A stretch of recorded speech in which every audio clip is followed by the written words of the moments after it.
Dear students welcome to Amrit senior secondary school. प्यारे विद्यार्थियों, आज मैं ਤੁਹਾਨੂੰ 8th क्लास ਦੀ ਸਾਇੰਸ ਦੀ ਟੈਕਸਟ ਬੁੱਕ ਦਾ chapter number 5 coal and petroleum ਦੀ ਫਸਟ ਪਾਰਟ ਦੀ ਵੀਡੀਓ ਕਰਵਾਉਣ ਜਾ ਰਹੀ ਹਾਂ, ਜੋ ਕਿ ਤੁਹਾਡੀ ਬੁੱਕ ਦਾ ਪੇਜ ਨੰਬਰ 56 ਤੋਂ ਲੈ ਕੇ 58 ਦੇ ਵਿਚਕਾਰ ਹੈ। ਜੇਕਰ ਤੁਹਾਨੂੰ 5th ਲੈਸਨ ਤੋਂ ਪਹਿਲਾਂ 4 ਲੈਸਨਾਂ ਦੇ ਬਾਰੇ ਕੋਈ ਵੀ ਜਾਣਕਾਰੀ ਪ੍ਰਾਪਤ ਕਰਨੀ ਹੈ ਤਾਂ ਸਾਡੇ ਚੈਨਲ ਨੂੰ ਸਬਸਕ੍ਰਾਈਬ ਕਰੋ ਤੇ ਇਸ ਦੀ ਪਲੇਲਿਸਟ ਦੇ ਵਿੱਚੋਂ 8th ਕਲਾਸ ਦੀ ਇੰਗਲਿਸ਼ ਮੀਡੀਅਮ ਦੀ ਲਿਸਟਾਂ ਵੀਡੀਓਜ਼ ਖੋਲ੍ਹੋ ਤੇ ਤੁਸੀਂ ਕੋਈ ਵੀ ਪੁਰਾਣੇ ਲੈਸਨ ਨੂੰ ਵੇਖ ਸਕਦੇ ਹੋ। ਜਿਹੜੇ ਬੱਚੇ ਸਾਡੇ ਗਰੁੱਪ ਦੇ ਸਾਡੇ ਚੈਨਲ ਦੇ ਨਾਲ ਨਵੇਂ ਐਡ ਹੋਏ ਨੇ ਤਾਂ ਸਾਡੇ ਚੈਨਲ ਨੂੰ ਪਹਿਲਾਂ ਸਬਸਕ੍ਰਾਈਬ ਕਰੋ ਤੇ ਪੁਰਾਣੀ ਵੀਡੀਓਜ਼ ਨੂੰ ਵੇਖ ਸਕਦੇ ਹੋ। ਆਓ ਜੀ ਚੈਪਟਰ ਸ਼ੁਰੂ ਕਰਦੇ ਹਾਂ। ਕੋਇਲ ਐਂਡ ਪੈਟਰੋਲੀਅਮ, ਇਸ ਦੇ ਨਾਮ ਤੋਂ ਪਤਾ ਚੱਲ ਰਿਹਾ ਜੀ ਕੀ ਨੇ, ਇੱਕ ਫਿਊਲਸ ਨੇ, ਠੀਕ ਹੈ ਜੀ, ਜਿਨ੍ਹਾਂ ਦੀ ਵਰਤੋਂ ਅਸੀਂ ਆਪਣੇ ਪਰਸਨਲ ਕੰਮਾਂ ਲਈ ਕਰਦੇ ਨੇ, ਘਰਾਂ ਵਿੱਚ ਕੀਤੀ ਜਾਂਦੀ ਹੈ। ਕੋਇਲ ਦੀ ਵਰਤੋਂ ਕਾਹਦੇ ਵਾਸਤੇ ਕੀਤੀ ਜਾਂਦੀ ਹੈ ਜੀ? ਆਪਣੇ ਘਰਾਂ ਵਿੱਚ ਬਾਲਣ ਦੇ ਰੂਪ ਵਿੱਚ ਕੀਤੀ ਜਾਂਦੀ ਹੈ, ਠੀਕ ਹੈ ਜੀ। ਜਾਂ ਪੁਰਾਣੇ ਸਮੇਂ 'ਚ ਕੀ ਹੁੰਦਾ ਸੀ, ਰੇਲ ਗੱਡੀਆਂ ਦੇ ਵਿੱਚ ਇੰਜਨ ਦੇ ਵਿੱਚ ਯੂਜ਼ ਕੀਤਾ ਜਾਂਦਾ ਸੀ। ਅਤੇ ਪੈਟਰੋਲ ਸਾਨੂੰ ਪਤਾ ਹੀ ਹੈ ਜੀ, ਅਸੀਂ ਆਪਣੇ ਵਹੀਕਲ ਦੇ ਵਿੱਚ ਯੂਜ਼ ਕਰਦੇ ਨੇ। ਕਿਉਂ ਕਰਦੇ ਨੇ ਜੀ? ਤਾਂ ਜੋ ਉਹਨਾਂ ਨੂੰ ਐਨਰਜੀ ਦੇਵੇ ਤੋਂ ਕੰਮ ਉਹਨਾਂ ਤੋਂ ਅਸੀਂ ਕੰਮ ਲੈ ਸਕਦੇ ਹੋਈਏ। ਕੋਇਲ ਅਤੇ ਪੈਟਰੋਲੀਅਮ ਕਿਹੜੇ ਰਿਸੋਰਸਿਸ ਨੇ? ਆਓ ਸ਼ੁਰੂ ਕਰਦੇ ਹਾਂ ਜੀ। Natural resources, all the materials that are obtained from nature is called natural resources। ਜਿਹੜੇ ਮਟੀਰੀਅਲਸ, ਜਿਹੜੇ ਪਦਾਰਥ ਸਾਨੂੰ ਕੁਦਰਤ ਦੁਆਰਾ ਪ੍ਰਾਪਤ ਕੀਤੇ ਜਾਂਦੇ ਨੇ ਉਹਨਾਂ ਨੂੰ ਕੀ ਬੋਲਦੇ ਨੇ ਜੀ? ਕੁਦਰਤੀ ਸਾਧਨ। ਜਿਹੜੇ ਪਦਾਰਥ ਅਸੀਂ ਇਨਸਾਨ ਖੁਦ ਨਹੀਂ ਬਣਾਉਂਦਾ, ਕੁਦਰਤ ਵੱਲੋਂ ਹੀ ਬਣੇ ਬਣਾਏ ਸਾਨੂੰ ਮਿਲਦੇ ਨੇ, ਉਹਨਾਂ ਨੂੰ ਕੀ ਬੋਲਦੇ ਨੇ ਜੀ? Natural resources. For example air, soil, water and petroleum, wildlife, ਠੀਕ ਹੈ ਜੀ। ਕਹਿੰਦਾ ਜੀ ਹਵਾ, ਪਾਣੀ, ਮਿੱਟੀ, ਪੈਟਰੋਲੀਅਮ, ਕੋਇਲਾ, ਠੀਕ ਹੈ ਜੀ, ਅਤੇ ਜੰਗਲੀ ਜੀਵ ਜੰਤੂ, ਪੇੜ ਪੌਦੇ, ਇਹ ਅਸੀਂ ਖੁਦ ਨਹੀਂ ਬਣਾਉਂਦੇ, ਸਾਨੂੰ ਕੁਦਰਤ ਵੱਲੋਂ ਹੀ ਪ੍ਰਾਪਤ ਹੋ ਰਹੇ ਨੇ। ਇਸ ਕਰਕੇ ਉਹਨਾਂ ਨੂੰ ਕੀ ਕਹਿੰਦੇ ਨੇ ਜੀ? ਕੁਦਰਤੀ ਸਾਧਨ। Can we use all the natural resources forever. ਕਹਿੰਦਾ ਜੀ ਜਿੰਨੇ ਵੀ ਕੁਦਰਤੀ ਸਾਧਨ ਨੇ ਅਸੀਂ ਇਹਨਾਂ ਨੂੰ ਜਦੋਂ ਮਰਜ਼ੀ ਯੂਜ਼ ਕਰ ਸਕਦੇ ਨੇ, ਇਹਨਾਂ ਦਾ ਕੋਈ ਟਾਈਮ ਲਿਮਟ ਨਹੀਂ, ਜਿੰਨਾ ਮਰਜ਼ੀ ਨਾਲ ਯੂਜ਼ ਕਰ ਸਕਦੇ ਹਾਂ। ਨੋ, in the light of the availability of various resources in nature, natural resources can be broadly classified into two kinds। ਕਹਿੰਦਾ ਜੀ ਨਹੀਂ, ਅਸੀਂ ਆਪਣੇ ਕੁਦਰਤੀ ਸਾਧਨਾਂ ਨੂੰ ਇਸ ਤਰ੍ਹਾਂ ਨਹੀਂ ਯੂਜ਼ ਕਰ ਸਕਦੇ। ਇਹਦਾ ਇਹ ਨਹੀਂ ਕਿ ਕੋਈ ਟਾਈਮ ਲਿਮਟ ਹੀ ਨਹੀਂ ਕਿ ਕਿੰਨਾ ਯੂਜ਼ ਕਰ ਸਕਦੇ ਨੇ। ਕਹਿੰਦਾ ਜੀ ਨਹੀਂ, ਇਹਨਾਂ ਦੀ ਜਿੰਨੀ ਸਾਨੂੰ ਅਸੀਂ ਰਿਸੋਰਸਿਸ ਜਿਹੜੇ ਨੈਚੁਰਲ ਸਾਨੂੰ ਮਿਲ ਰਹੇ ਨੇ, ਇਹਨਾਂ ਦੇ ਲਾਈਫ ਦੇ ਅਕੋਰਡਿੰਗ ਇਹਨਾਂ ਨੂੰ ਅਸੀਂ ਦੋ ਭਾਗਾਂ ਵਿੱਚ ਵੰਡਿਆ ਕਿ ਕਿਹੜੇ ਸਾਧਨ ਨੂੰ ਅਸੀਂ ਜਿੰਨਾ ਮਰਜ਼ੀ ਵਰਤੀਏ ਨਹੀਂ ਖਤਮ ਹੋਣਗੇ, ਅਤੇ ਕਈ ਸਾਧਨ ਇਹੋ ਜਿਹੇ ਹੋਣਗੇ ਜਿਨ੍ਹਾਂ ਨੂੰ ਅਸੀਂ ਥੋੜ੍ਹੀ ਸੀਮਤ ਸਮੇਂ ਤੱਕ ਹੀ ਵਰਤ ਸਕਦੇ ਹਾਂ, ਕਿ ਜ਼ਿਆਦਾ ਵਰਤਾਂਗੇ ਤਾਂ ਉਹ ਖਤਮ ਹੋ ਸਕਦੇ ਨੇ। ਕਿਹੜੇ ਕਿਹੜੇ ਨੇ ਜੀ? Number 1 inexhaustible natural resources, number 2 exhaustible natural resources. Number 1 inexhaustible natural resources, ਨਾ ਸਮਾਪਤ ਹੋਣ ਵਾਲੇ ਕੁਦਰਤੀ ਸਾਧਨ। These resources are present in unlimited quantity in nature and are not likely to be exhausted by human activities. ਕਹਿੰਦਾ ਜੀ ਉਹ ਸਾਰੇ ਰਿਸੋਰਸਿਸ ਜਿਹੜੇ ਕਿ ਕੁਦਰਤ ਦੇ ਵਿੱਚ ਅਨਲਿਮਿਟਿਡ ਕੁਆਂਟਿਟੀ ਦੇ ਵਿੱਚ ਪਏ ਨੇ, ਜਿੰਨਾ ਕਿ ਜਿੰਨਾ ਮਰਜ਼ੀ ਮਨੁੱਖ ਵਰਤੀ ਜਾਵੇ ਕਦੇ ਵੀ ਖਤਮ ਨਹੀਂ ਹੋ ਸਕਦੇ, ਉਹਨਾਂ ਨੂੰ ਕਿਹੜੇ ਕਹਿੰਦੇ ਨੇ ਜੀ? Inexhaustible natural resources. For example sunlight ਅਤੇ ਏਅਰ, ਸੂਰਜ ਦੀ ਰੋਸ਼ਨੀ ਅਤੇ ਹਵਾ, ਅਸੀਂ ਇਹਨੂੰ ਜਿੰਨਾ ਮਰਜ਼ੀ ਵਰਤੀਏ ਕਦੇ ਵੀ ਖਤਮ ਨਹੀਂ ਹੋ ਸਕਦੇ, ਪਰ ਸਾਨੂੰ ਇਹਨਾਂ ਨੂੰ ਦੂਸ਼ਿਤ ਨਹੀਂ ਕਰਨਾ ਚਾਹੀਦਾ, ਸਾਡੀ ਆਪਣੀ ਏਅਰ ਨੂੰ ਦੂਸ਼ਿਤ ਨਹੀਂ ਕਰਨਾ ਚਾਹੀਦਾ, ਠੀਕ ਹੈ ਜੀ। ਪਰ ਇਹ ਚੀਜ਼ਾਂ ਕੀ ਨੇ? ਸਾਡੀ ਉਹ ਨੈਚੁਰਲ ਰਿਸੋਰਸਿਸ ਜਿਹੜੇ ਅਸੀਂ ਕਦੇ ਵੀ ਖਤਮ ਨਹੀਂ ਹੋ ਸਕਦੇ। ਐਗਜ਼ੌਸਟੇਬਲ ਨੈਚੁਰਲ ਰਿਸੋਰਸਿਸ, ਜਿਹੜੇ ਕਿ ਉਸ ਨੈਚੁਰਲ ਰਿਸੋਰਸਿਸ ਹੋਣਗੇ ਜਿਹੜੇ ਵੀ ਖਤਮ ਵੀ ਹੋ ਸਕਦੇ ਨੇ। The amount of these resources in nature is limited. ਕਹਿੰਦਾ ਜੀ ਉਹ ਸਾਰੇ ਸਾਧਨ ਜਿਹੜੇ ਕਿ ਸਾਨੂੰ ਕੁਦਰਤ ਦੇ ਵਿੱਚ ਕੋਈ ਲਿਮਟ ਤੱਕ ਮਿਲੇ ਹੋਏ ਨੇ, ਉਹਨਾਂ ਨੂੰ ਅਸੀਂ ਓਨਾ ਹੀ ਵਰਤ ਸਕਦੇ ਹਾਂ, ਜੇਕਰ ਜ਼ਿਆਦਾ ਵਰਤਾਂਗੇ ਤਾਂ ਉਹ ਖਤਮ ਹੋ ਸਕਦੇ ਨੇ। They can exhausted by natural activities and human activities. ਕਹਿੰਦਾ ਜੀ ਜਿਹੜੇ ਕਿ ਹਿਊਮਨ ਦੀ ਐਕਟੀਵਿਟੀ ਦੇ ਕਰਕੇ, ਮਨੁੱਖ ਦੇ ਕਰਕੇ ਉਹ ਖਤਮ ਵੀ ਹੋ ਸਕਦੇ ਨੇ। Resources of forest, wild life, minerals, coal, petroleum, natural gas etcetera. ਕਹਿੰਦਾ ਜੀ ਜਿਸ ਤਰ੍ਹਾਂ ਸਾਡੇ ਜੰਗਲ ਹੋ ਗਏ, ਜੰਗਲੀ ਜੀਵ ਹੋ ਗਏ, ਠੀਕ ਹੈ ਜੀ, ਖਣਿਜ ਪਦਾਰਥ ਹੋ ਗਏ, ਕੋਲਾ ਹੋ ਗਿਆ, ਪੈਟਰੋਲੀਅਮ ਹੋ ਗਿਆ, ਨੈਚੁਰਲ ਗੈਸ ਹੋ ਗਈ, ਇਹ ਸਾਰੇ ਕੀ ਨੇ? ਇਹਨਾਂ ਨੂੰ ਇੱਕ ਲਿਮਟ ਤੱਕ ਵਰਤ ਸਕਦੇ ਹਾਂ, ਇਹਨਾਂ ਦੀ ਇੱਕ ਲਿਮਟ ਸੈੱਟ ਹੈ, ਜੇਕਰ ਜ਼ਿਆਦਾ ਵਰਤਾਂਗੇ ਤਾਂ ਇਹ ਖਤਮ ਹੋ ਜਾਣਗੇ। ਜਿਸ ਤਰ੍ਹਾਂ ਪੈਟਰੋਲ, ਜਿੰਨਾ ਜ਼ਿਆਦਾ ਅਸੀਂ ਪੈਟਰੋਲ ਵਰਤ ਰਹੇ ਹਾਂ ਹੌਲੀ ਹੌਲੀ ਧਰਤੀ ਤੋਂ ਘਟਦਾ ਜਾ ਰਿਹਾ ਨਾ, ਇਸੇ ਤਰ੍ਹਾਂ ਕੋਲਾ ਵੀ ਹੌਲੀ ਹੌਲੀ ਧਰਤੀ ਤੋਂ ਘਟਦਾ ਜਾ ਰਿਹਾ। ਕਹਿੰਦਾ ਜੀ ਇਹ ਸਾਰੇ ਸਾਧਨ ਨੇ ਜਿਹੜੇ ਕੀ ਨੇ? ਖਤਮ ਹੋ ਸਕਦੇ ਨੇ। Exhaustible natural resources. Some exhaustible natural resources like ਕੋਇਲਾ, ਪੈਟਰੋਲੀਅਮ ਐਂਡ ਨੈਚੁਰਲ ਗੈਸ। ਕਹਿੰਦਾ ਜੀ ਕੁਝ ਕੁਦਰਤੀ ਸਾਧਨ ਇਹੋ ਜਿਹੇ ਨੇ ਜਿਹਨਾਂ ਲਿਮਟ ਜ਼ਰੂਰ ਸੈੱਟ ਕੀਤੀ ਗਈ ਕੁਦਰਤ ਦੇ ਵਿੱਚ।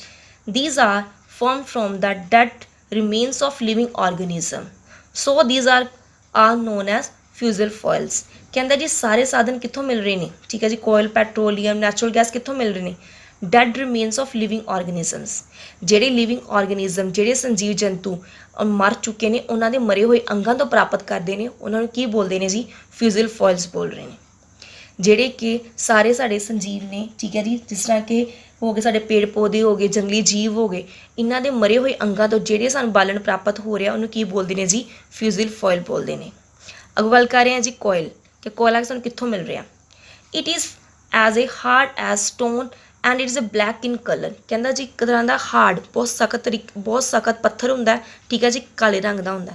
ਕੋਲਾ ਸਭ ਨੇ ਤੁਸੀਂ ਵੇਖਿਆ ਹੀ ਹੋਏਗਾ ਜਾਂ ਸੁਣਿਆ ਹੀ ਹੋਏਗਾ ਇਹਦੇ ਬਾਰੇ, ਠੀਕ ਹੈ ਜੀ।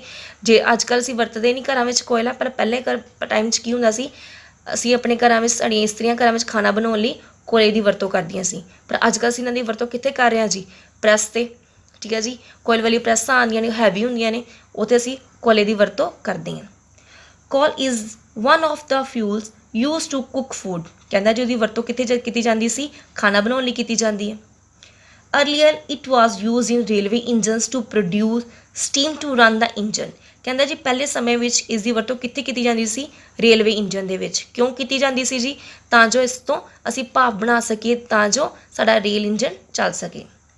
It is also use to thermal power plants to produce electricity. ਅਤੇ ਅੱਜ ਕੱਲ੍ਹ ਇਸ ਦੀ ਵਰਤੋਂ ਅਸੀਂ ਵੱਡੇ ਵੱਡੇ ਥਰਮਲ ਪਲਾਂਟਾਂ ਵਿੱਚ ਯੂਜ਼ ਕਰ ਰਹੇ ਹਾਂ, ਕਿ ਕਾਹਦੇ ਵਾਸਤੇ, ਇਲੈਕਟ੍ਰੀਸਿਟੀ ਪ੍ਰੋਡਿਊਸ ਕਰਨ ਵਾਸਤੇ। ਕੋਲ is also use as fuel in various industries. ਅਤੇ ਕੋਲੇ ਦੀ ਵਰਤੋਂ ਅਸੀਂ ਵੱਡੇ ਵੱਡੇ ਉਦਯੋਗਾਂ ਵਿੱਚ ਕਰਦੇ ਹਾਂ, ਤਾਂ ਜੋ ਉਸਨੂੰ ਇੱਕ ਬਾਲਣ ਦੇ ਰੂਪ ਵਿੱਚ ਵਰਤਿਆ ਜਾ ਸਕੇ। ਸਟੋਰੀ ਆਫ ਕੋਇਲ, ਕਿ ਕੋਲੇ ਦੀ ਕੀ ਸਟੋਰੀ ਹੈ, ਕਿੱਥੋਂ ਆਉਂਦਾ, ਕਿਵੇਂ ਆਉਂਦਾ। Where do we get coal from and how it is formed. ਕਹਿੰਦਾ ਜੀ ਕੋਲਾ ਕਿੱਥੋਂ ਆ ਰਿਹਾ ਅਤੇ ਇਹ ਕਿਵੇਂ ਬਣਦਾ। ਅਬਾਊਟ 300 ਮਿਲੀਅਨ ਈਅਰਸ ਅਗੋ। ਕਹਿੰਦਾ ਜੀ ਅੱਜ ਤੋਂ 300 ਮਿਲੀਅਨ ਸਾਲ ਪਹਿਲਾਂ ਦੀ ਗੱਲ ਹੈ ਜੀ। The earth had dense forest in low-lying wetland areas। ਕਹਿੰਦਾ ਜੀ ਸਾਡੀ ਧਰਤੀ ਦੇ ਉੱਪਰ ਕਾਫੀ ਤਰ੍ਹਾਂ ਦੇ ਪੇੜ ਪੌਦੇ ਸੀ, ਠੀਕ ਹੈ ਜੀ। Due to natural processes like flooding, these forests got buried under the soil। ਕਹਿੰਦਾ ਜੀ ਫਿਰ ਕੀ ਹੋਇਆ, ਨੈਚੁਰਲ ਪ੍ਰੋਸੈਸਿਸ ਦੇ ਕਰਕੇ ਕੀ ਹੋ ਗਿਆ, ਫਲੱਡ ਆ ਗਏ, ਹੜ੍ਹ ਆ ਗਏ, ਤੂਫਾਨ ਆ ਗਏ, ਠੀਕ ਹੈ ਜੀ। ਕੀ ਹੋ ਗਿਆ ਜੀ, ਉਹ ਸਾਰਾ ਜੰਗਲ ਨਾ ਹੌਲੀ ਹੌਲੀ ਮਿੱਟੀ ਦੇ ਵਿੱਚ ਧੱਸਣਾ ਸ਼ੁਰੂ ਹੋ ਗਿਆ। ਐਸ ਮੋਰ ਸੋਇਲ ਡਿਪੋਜ਼ਿਟ ਓਵਰ ਦੈਮ। ਅਤੇ ਇਸ ਨਾਲ ਕੀ ਹੋਏਗਾ ਜੀ, ਇਹਦੇ ਉੱਪਰ ਹੌਲੀ ਹੌਲੀ ਮਿੱਟੀ ਵੀ ਜੰਮਣੀ ਸ਼ੁਰੂ ਹੋ ਗਈ। ਦੇ ਵਰ ਕੰਪਰੈਸਡ। ਇਹ ਕੀ ਹੋ ਗਿਆ ਜੀ, ਹੌਲੀ ਹੌਲੀ ਕੰਪਰੈਸ ਹੋਣਾ ਸ਼ੁਰੂ ਹੋ ਗਿਆ, ਠੀਕ ਹੈ, ਦੱਬਣਾ ਸ਼ੁਰੂ ਹੋ ਗਿਆ। ਦਾ ਟੈਂਪਰੇਚਰ ਆਲਸੋ ਰੋਜ਼ ਐਜ਼ ਦੇ ਸੈਂਕ ਡਿੱਪਰ ਐਂਡ ਡਿੱਪਰ। ਕਹਿੰਦਾ ਜਿਸ ਦੇ ਨਾਲ ਉਸਦੇ ਅੰਦਰ ਤਾਪਮਾਨ ਕਾਫੀ ਵਧਣਾ ਸ਼ੁਰੂ ਹੋ ਗਿਆ, ਅਤੇ ਉਹ ਹੌਲੀ ਡੂੰਘਾ ਜੰਗਲ ਅੰਦਰ ਹੀ ਮਿੱਟੀ ਦੇ ਵਿੱਚ ਜਾਣਾ ਸ਼ੁਰੂ ਹੋ ਗਿਆ। Under high temperature and high pressure dead plants get slowly converted to coal.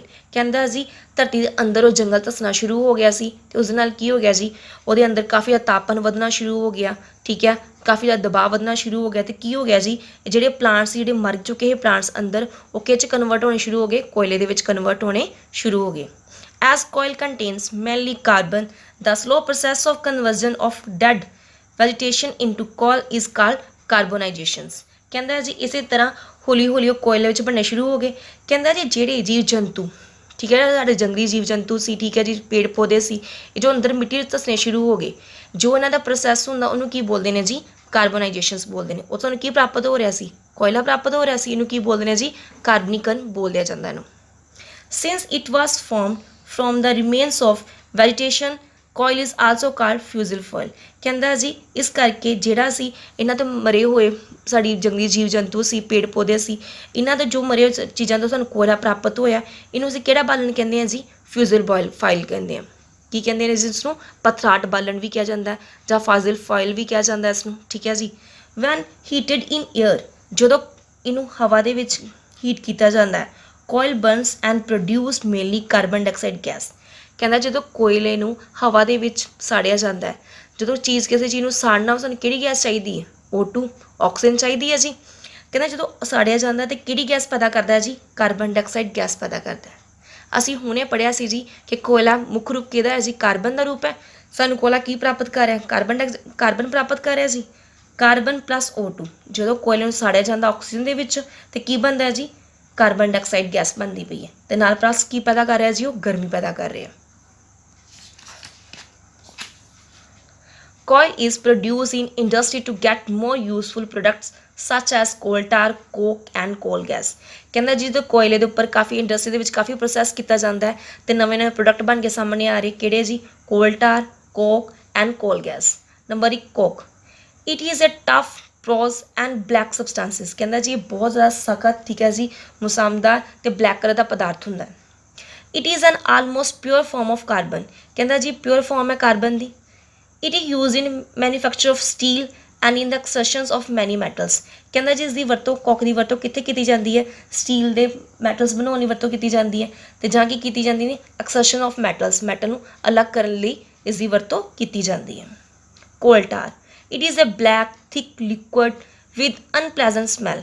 ਕਹਿੰਦਾ ਜੀ ਕੋਲ ਟਾਰ ਕੀ ਹੈ ਇੱਕ ਕਾਲੇ ਰੰਗ ਦਾ ਠੀਕ ਹੈ ਜੀ ਲਿਕੁਇਡ ਫਾਰਮ ਦੇ ਵਿੱਚ ਚੀਜ਼ ਹੁੰਦੀ ਹੈ ਤੇ ਇਹਦੀ ਬਹੁਤ ਜ਼ਿਆਦਾ ਗੰਦੀ ਸਮੈਲ ਹੁੰਦੀ ਹੈ। It is a mixture of about 200 substances. Coal tar ਦੇ ਵਿੱਚ ਲਗਭਗ 200 ਤਰ੍ਹਾਂ ਦਾ ਪਦਾਰਥ ਮਿਕਸ ਕੀਤਾ ਜਾਂਦਾ ਹੈ। ਪ੍ਰੋਡਕਟਸ obtained from ਕੋਲ ਟਾਰ ਆਰ।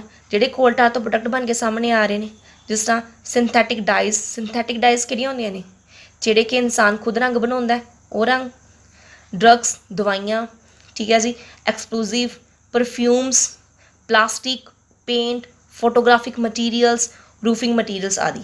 ਕਹਿੰਦਾ ਜੀ ਸਾਰੀ ਚੀਜ਼ਾਂ ਸਾਨੂੰ ਕਿੱਥੋਂ ਪ੍ਰਾਪਤ ਹੋ ਰਹੀ ਹੈ ਜੀ ਕੋਲ ਟਾਰ ਤੋਂ ਪ੍ਰਾਪਤ ਹੋ ਰਹੀਆਂ ਨੇ ਠੀਕ ਹੈ ਜੀ ਫੋਟੋਗ੍ਰਾਫੀ ਦੇ ਕੰਮ ਵਿੱਚ ਪੇਂਟ ਦੇ ਵਿੱਚ ਪਲਾਸਟਿਕ ਬਣਾਉਣ ਦੇ ਵਿੱਚ ਪਰਫਿਊਮ ਦੇ ਵਿੱਚ ਕੋਲ ਟਾਰ ਦੀ ਵਰਤੋਂ ਕੀਤੀ ਜਾਂਦੀ ਹੈ। ਹਾਂਜੀ ਇਸ ਤੋਂ ਇਲਾਵਾ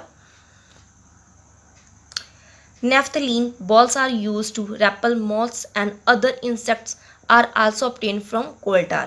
ਕਹਿੰਦਾ ਜੀ ਨੈਫਥਲੀਨ ਨਾਲ ਜਿਹੜੀ ਗੋਲੀਆਂ ਹੁੰਦੀਆਂ ਨੇ ਜਿਹੜੇ ਅਸੀਂ ਕੀਟ ਪਤੰਗ ਜਾਂ ਠੀਕ ਹੈ ਜੀ ਜਾਂ ਉਹਨਾਂ ਦੇ ਮੌਤ ਕੀਟ ਪਤੰਗਾਂ ਨੂੰ ਮਾਰਨ ਲਈ ਜੋ ਚ ਦਵਾਈ ਯੂਜ਼ ਕਰਦੇ ਆ ਉਹਦੇ ਵਿੱਚ ਕੀ ਪਾਇਆ ਜਾਂਦਾ ਜੀ ਕੋਲ ਟਾਰ ਪਾਇਆ ਜਾਂਦਾ। These days bitumen a petroleum product is used in place of coal tar। ਕਹਿੰਦਾ ਜੀ ਪਰ ਅੱਜ ਕੱਲ੍ਹ ਦੇ ਟਾਈਮ ਵਿੱਚ ਕੋਲ ਟਾਰ ਦੀ ਜਗ੍ਹਾ ਦੇ ਵਿੱਚ ਅਸੀਂ ਕਿਹੜਾ ਪੈਟਰੋਲੀਅਮ ਪਦਾਰਥ ਯੂਜ਼ ਕਰ ਰਹੇ ਹਾਂ ਬਿਟਮੇਨ। ਕਾਹਦੇ ਵਾਸਤੇ ਯੂਜ਼ ਕਰ ਰਹੇ ਹਾਂ ਜੀ ਫੋਰ ਮੈਟਲਿੰਗ ਦਾ ਰੋਡਸ ਬਣਾਉਣ ਲਈ ਯੂਜ਼ ਕੀਤਾ ਜਾਂਦਾ ਹੈ। ਪਹਿਲਾਂ ਯੂਜ਼ ਕੀਤਾ ਜਾਂਦਾ ਸੀ ਕੋਲ ਟਾਰ ਰੋਡਸ ਬਣਾਉਣ ਲਈ ਪਰ ਅੱਜ ਕੱਲ੍ਹ ਕੀ ਯੂਜ਼ ਕਰ ਰਹੇ ਹਾਂ ਜੀ ਬਿਟਮੇਨ। ਅੱਗੋਂ ਗੱਲ ਕਰ ਰਹੇ ਹਾਂ ਜੀ ਕੋਲ ਗੈਸ। ਕੋਲ gas is obtained during the process of ਕੋਲ ਐਂਡ ਟੂ ਗੈਟ ਕੋਕ। ਕਹਿੰਦਾ ਹੈ ਜੀ ਕੋਲ ਗੈਸ ਕੀ ਕਰਦੀ ਹੈ ਜੀ ਉਹਦੇ ਨਾਂ ਤੋਂ ਪਤਾ ਚੱਲ ਰਿਹਾ ਜੀ ਉਹ ਗੈਸ ਜਿਹੜੀ ਕੋਲੇ ਦੇ ਉੱਪਰ ਪ੍ਰੋਸੈਸ ਕਰਨ ਤੋਂ ਪ੍ਰਾਪਤ ਹੁੰਦੀ ਹੈ ਉਸ ਨੂੰ ਕੀ ਬੋਲਦੇ ਨੇ ਜੀ ਕੋਲ ਗੈਸ। ਕਹਿੰਦਾ ਜੀ ਕੋਲੇ ਦੇ ਉੱਪਰ ਪ੍ਰੋਸੈਸ ਕੀਤਾ ਜਾਂਦਾ ਜਿਹੜੀ ਗੈਸ ਬਣ ਕੇ ਸਾਹਮਣੇ ਆ ਰਹੀ ਹੈ ਉਹਨੂੰ ਕੀ ਬੋਲ ਰਿਹਾ coal gas. It is use as fuel in the many industries. ਇਸ ਤਰ੍ਹਾਂ ਦੇ ਇੱਕ ਬਾਲਣ ਦੇ ਤੌਰ 'ਤੇ ਕਾਫੀ ਜ਼ਿਆਦਾ ਉਦਯੋਗਾਂ ਵਿੱਚ ਯੂਜ਼ ਕੀਤੀ ਜਾਂਦੀ ਹੈ। ਅਸੀਂ ਪਹਿਲਾਂ ਗੱਲ ਕੀਤੀ ਸੀ ਜੀ ਕਿ ਸਾਡੀ ਪਹਿਲੀਆਂ ਪੁਰਾਣੇ ਸਮੇਂ ਦੇ ਵਿੱਚ ਇੰਜਨਸ ਜਿਹੜੇ ਰੇਲ ਗੱਡੀਆਂ ਦੇ ਇੰਜਨਸ ਹੁੰਦੇ ਸੀ ਉਹਦੇ ਵਿੱਚ ਕੀ ਯੂਜ਼ ਕਰਦੇ ਸੀ ਅਸੀਂ ਕੋਇਲੇ ਨੂੰ ਯੂਜ਼ ਕਰਦੇ ਕਾਹਦੇ ਵਾਸਤੇ ਕਿ ਕੁਝ ਸਾੜਨ ਤੋਂ ਬਾਅਦ ਭਾਫ ਬਣਦੀ ਸੀ ਤੇ ਭਾਫ ਇੰਜਨਾਂ ਦੇ ਰੂਪ ਵਿੱਚ ਚੱਲਣ ਦੇ ਵਿੱਚ ਕੰਮ ਯੂਜ਼ ਕੀਤੀ ਜਾਂਦੀ ਸੀ ਤੇ ਬਾਅਦ ਚੋਂ ਜਿਹੜੀ ਗੈਸ ਬਣ ਕੇ ਸਾਹਮਣੇ ਆਈ ਉਹਨੂੰ ਕੀ ਬੋਲਦੇ ਆ ਜੀ ਕੋਲ ਗੈਸ। ਜਿਹੜੀ ਸੀ ਇੰਜਨਾਂ ਦੇ ਵਿੱਚ ਭਾਫ ਬਣਦੀ ਹੈ ਉਸ ਤੋਂ ਬਾਅਦ ਪ੍ਰੋਸੈਸ ਕੀਤਾ ਉਹਦੇ ਉੱਪਰ ਉਹਨੂੰ ਕਿਹੜੀ ਗੈਸ ਬਣਾਈ ਕੋਲ gas. It is use for street lighting for the first time in London in 1810 and in the New York around 1820। ਕਹਿੰਦਾ ਹੈ ਜੀ ਇਸ ਦੀ ਵਰਤੋਂ ਸਟਰੀਟ ਲਾਈਟ ਦੇ ਵਿੱਚ ਸੜਕਾਂ ਦੇ ਉੱਪਰ ਲਾਈਟ ਲੱਗੀ ਹੁੰਦੀ ਹੈ ਨਾ ਉਸ ਦੇ ਵਿੱਚ ਵਰਤੋਂ ਕੀਤੀ ਗਈ ਸੀ ਕੋਇਲੇ ਦੀ ਕਦੋਂ 1810 ਤੇ 1820 ਵਿੱਚ ਕੋਲ ਗੈਸ ਦੀ ਵਰਤੋਂ ਕੀਤੀ ਗਈ ਸੀ। Nowadays it is use as source of heat rather than light. ਪਰ ਅੱਜ ਕੱਲ੍ਹ ਦੇ ਟਾਈਮ ਦੇ ਵਿੱਚ ਕੋਲ ਗੈਸ ਦੀ ਵਰਤੋਂ ਅਸੀਂ ਹੀਟ ਦੇ ਤੌਰ 'ਤੇ ਕਰਦੇ ਹਾਂ ਨਾ ਕਿ ਲਾਈਟ ਦੇ ਤੌਰ 'ਤੇ ਕਰ ਰਹੇ ਹਾਂ। ਸਾਰੀ ਵੀਡੀਓ 'ਚ ਮੈਂ ਤੁਹਾਨੂੰ ਕੁਝ ਕੰਮ ਦੇ ਰਹੀ ਹਾਂ ਜੀ ਤੁਸੀਂ ਆਪਣੀ ਸਾਇੰਸ ਦੀ ਨੋਟਬੁੱਕ 'ਤੇ ਉਹ ਕੁਐਸਚਨ ਆਨਸਰ ਕਰਨੇ ਨੇ। ਫਸਟ ਕੁਐਸਚਨ ਹੈ ਜੀ how many types of natural sources. Natural sources ਕਿੰਨੇ ਤਰ੍ਹਾਂ ਦੇ ਹੁੰਦੇ ਨੇ ਤੁਸੀਂ ਉਹਨਾਂ ਦੇ ਨਾਮ ਦੱਸਣੇ ਨੇ।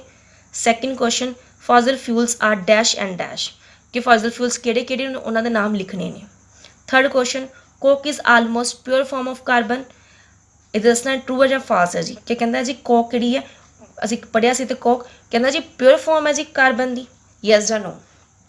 Coke is almost pure form of carbon yes ਜਾਂ ਨੋ। ਆ ਕੁਐਸਚਨ ਦੁਬਾਰਾ ਰਿਪੀਟ ਹੋ ਗਿਆ ਜੀ ਸੌਰੀ।